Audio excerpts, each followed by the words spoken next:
What is up, everyone? It's Quinn here, and in today's video, I'm going to be going through my Week 2 wide receiver start sits, also showing you guys my top 30 rankings. So I'm going to break down every single Week 2 matchup, talk about every fantasy-relevant wide receiver, and then list them as either a start, fringe option, or a sit. The starts are going to be the guys you trust in your lineup, the wide receiver ones, the wide receiver twos. The fringe options, these are more of like your wide receiver threes, flex options. The sits, obviously guys you would prefer to keep on your bench. If you enjoy the video, do me a huge favor, hit that like button and subscribe. I've already posted the running backs, so check that one out after this one if you haven't already. But let's just dive right into it here. And starting off with the Thursday night matchup, we have the Commanders taking on the Packers.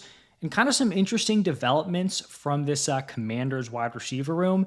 Admittedly, I was not super in on Debo heading into the season, but he went out week 1, a really strong game, 10 targets, 7 receptions, 77 receiving yards, and then also added a 19-yard rushing touchdown.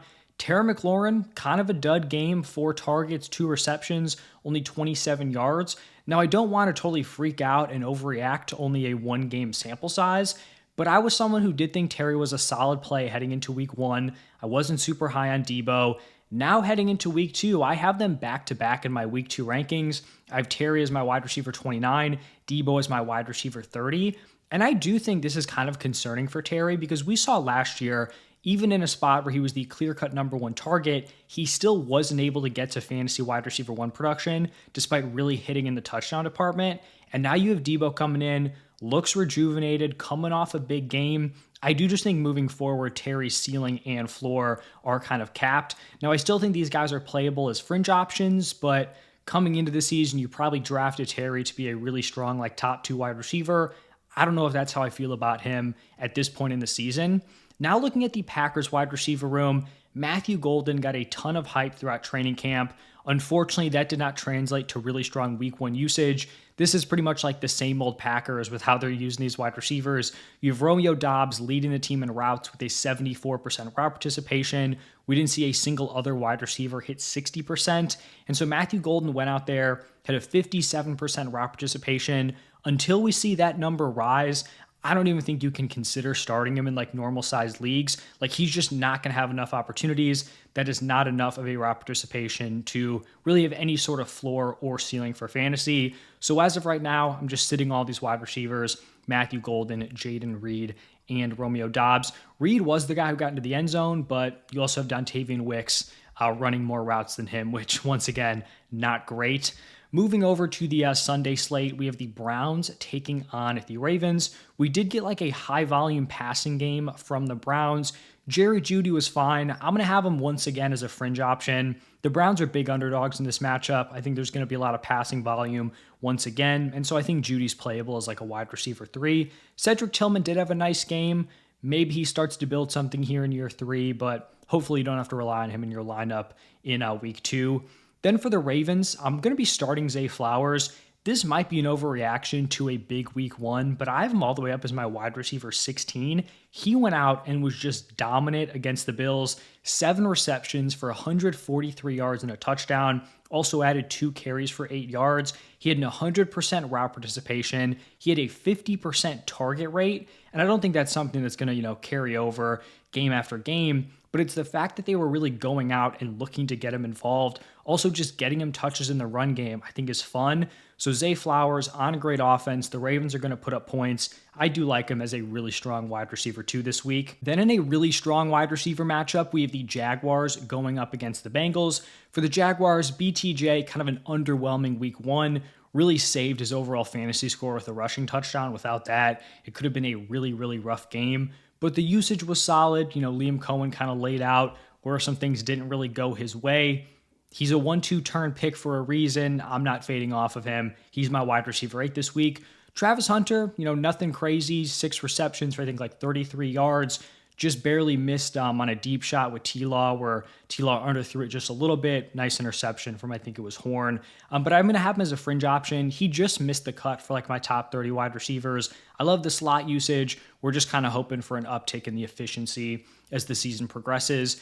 And then for the Bengals, just a really rough week 1 from like a passing perspective with this team. But, these guys were 101 and like 2-3 turn picks for a reason. Jamar Chase is my wide receiver 1 this week. T. Higgins, my wide receiver 11. I'm firing up both of these dudes with a lot of confidence. Then we have the Giants taking on the Cowboys. Neighbors, a fine week one, nothing crazy. Unfortunately, the passing attack didn't look much better than last year, but he's a super talented wide receiver. He's going to command volume. He is my wide receiver 6 this week. Wan'Dale Robinson just continues to get volume. His ceiling is just so low. I don't think he's playable, but it is possible once we're getting into bye weeks, have more injuries, that Wan'Dale could end up being considered like a desperate start. I do think that's possible. Then for the Cowboys here, CeeDee Lamb had a nice week one, could have been even bigger without the drop issues. So he's my wide receiver 2 this week.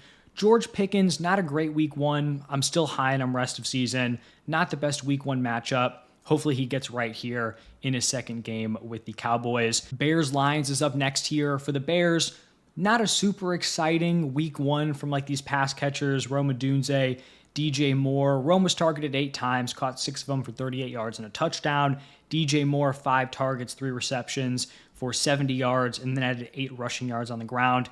You're just kind of hoping this offense continues to look better and better. Looked really strong to start off the game, then really kind of faded. That missed deep touchdown to DJ Moore, I'm sure really hurt guys that had more in your lineup. I think the jury's still out on who's going to be the true wide receiver 1 moving forward. Both guys in contention. They're both like mid to back end wide receiver 3s for me this week. Then looking at the Lions, very like uncharacteristic, just brutal game from this offense. I still like Amon-Ra St. Brown. He's a round 1 pick for a reason. He's going to be my wide receiver 4 this week, a very strong start. Jameson Williams always has like that, weekly boomer bust aspect, not someone who commands a lot of volume. I like him as a back end wide receiver 3. Isaac Tesla with an insane touchdown catch. Not someone who I'm considering playing, but if this offense can kind of get their stuff together, maybe he starts to emerge as, the wide receiver 3 moving forward. Patriots Dolphins up next here. For the Patriots, we had a lot of guys involved in the passing game. Stephon Diggs, solid first game back, 7 targets, 6 for 57.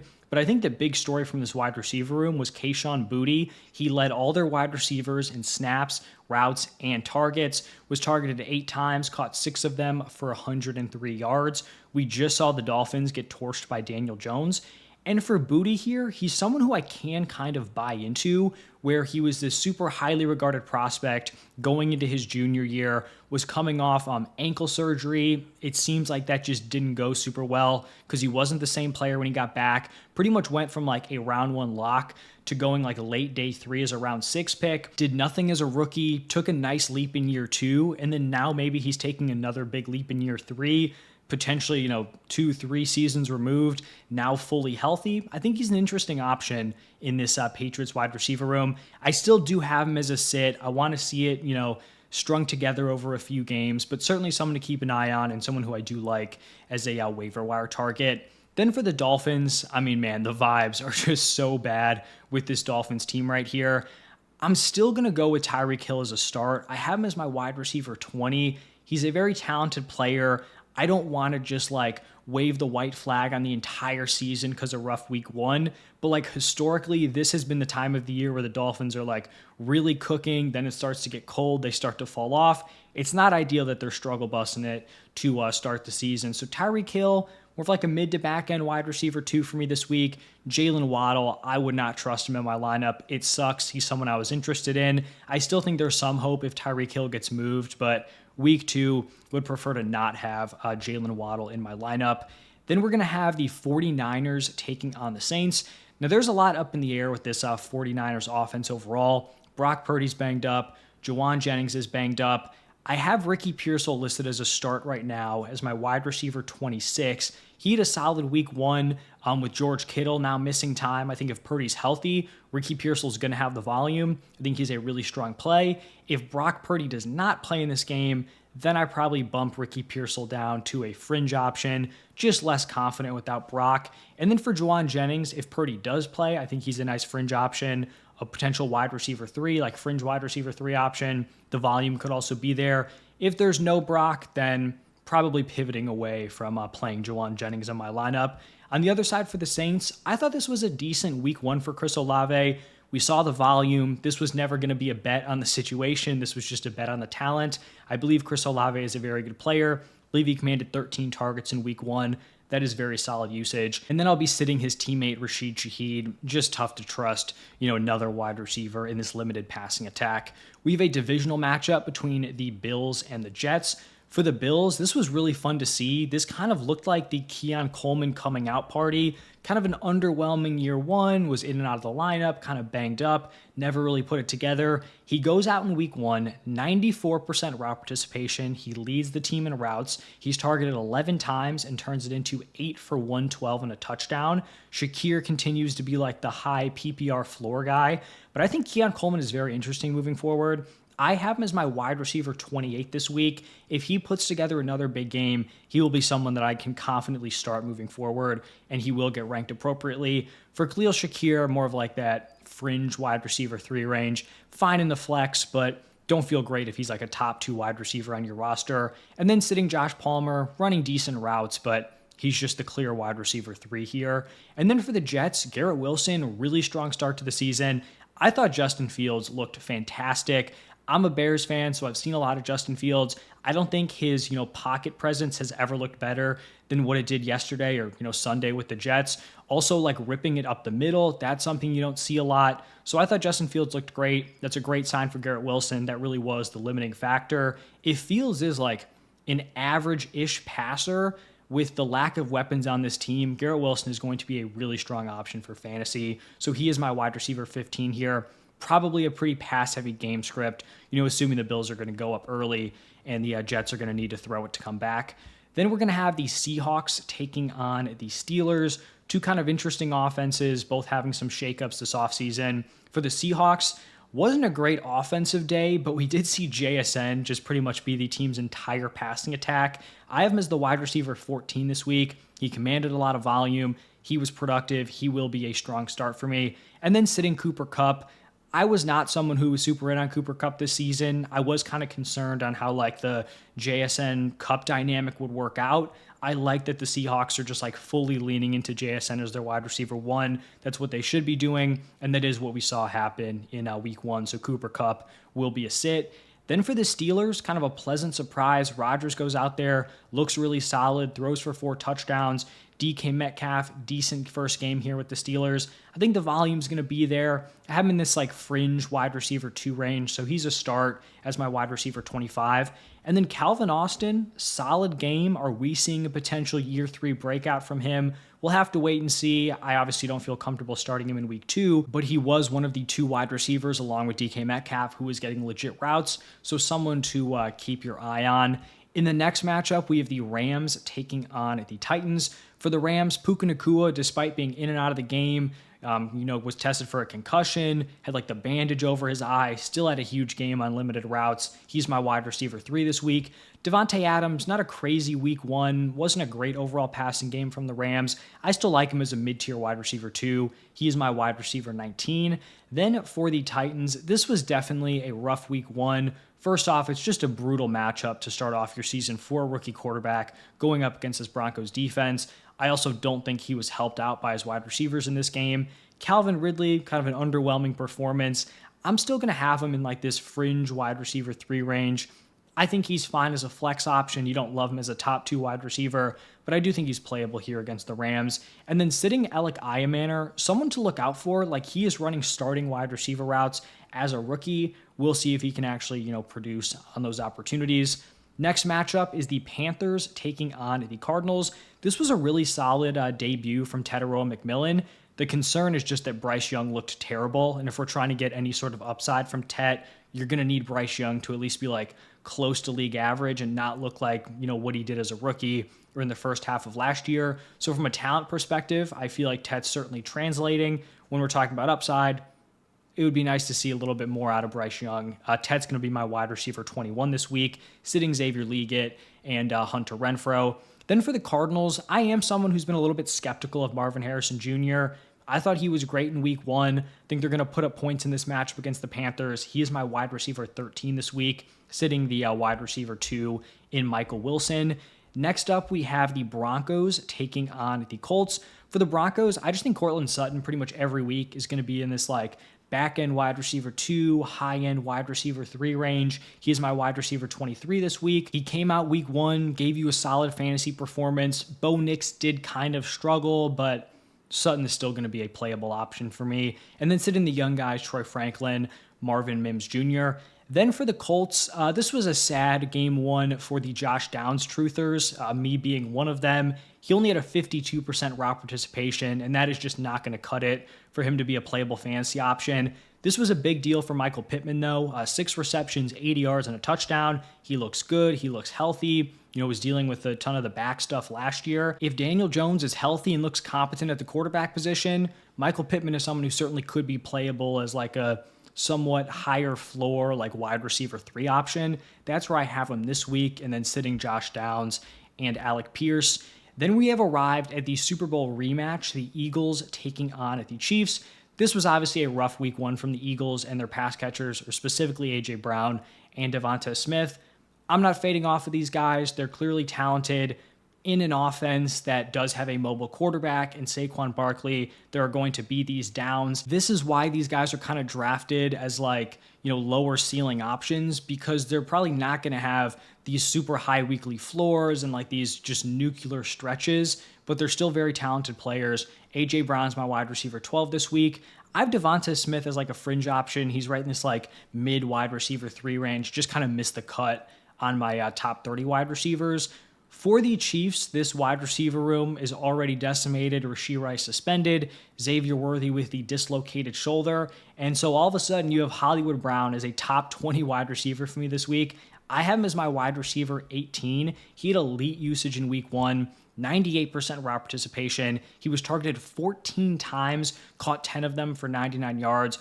With that type of usage, that type of volume paired with Patrick Mahomes, I think he's, in most leagues, pretty much a must start at this point as a top 20 week 2 wide receiver. Then I believe this is Sunday Night Football. We have the Falcons taking on the Vikings. If Drake London is healthy and good to go, he's obviously going to be a start in your lineup. I have him as my wide receiver 10. Darnell Mooney did not suit up week 1.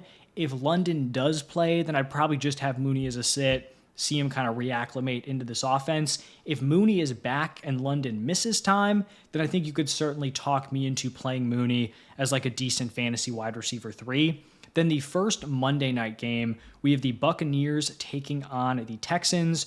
Strong start for Emeka Egbuka here. Didn't necessarily go crazy in terms of commanding targets, big volume. Obviously the fantasy total was buoyed by the 2 touchdowns, but it's an awesome start. I was very high on Egbuka as a prospect.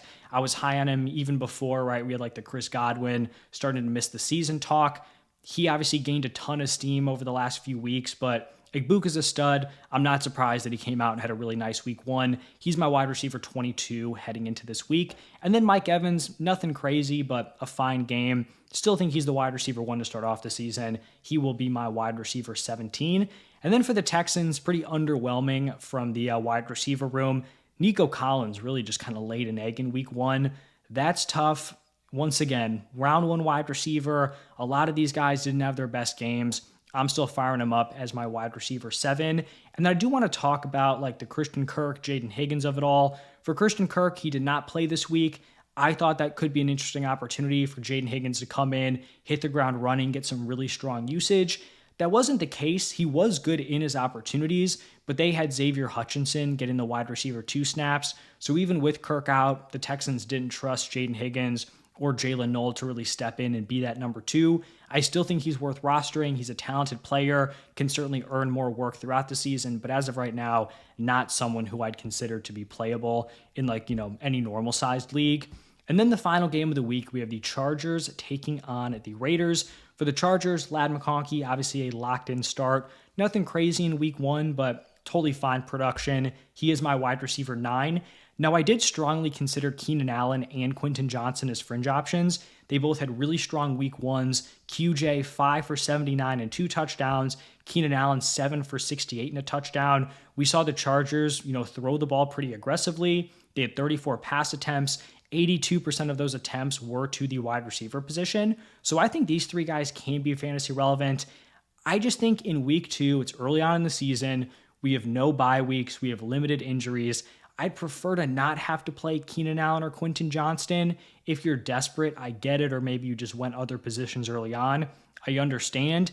I'd still prefer to only play Ladd. If we get another big game from Keenan or another big game from QJ, then I certainly will adjust heading into week 3. And then for the Raiders, Jacoby Myers had the trade request, seemed to be unhappy, but he goes out week 1, does what he does, commands a lot of volume, really solid fantasy game, just a really high weekly floor. So Jacoby Myers is my wide receiver 24 this week, and I do have him listed as a start. And then you just have a lot of these guys kind of mixing in, Trey Tucker, Dante Thornton, you've got Jack Besh in there. None of these guys are playable. In terms of pass catchers, it is Brock Bowers and it is Jacoby Myers. So that is going to wrap it up for every single week 2 matchup. If you guys enjoyed the video, hit the like button, subscribe. Questions, comments, feel free to drop them down below. But thank you all for stopping by, and I'll see you in the next one.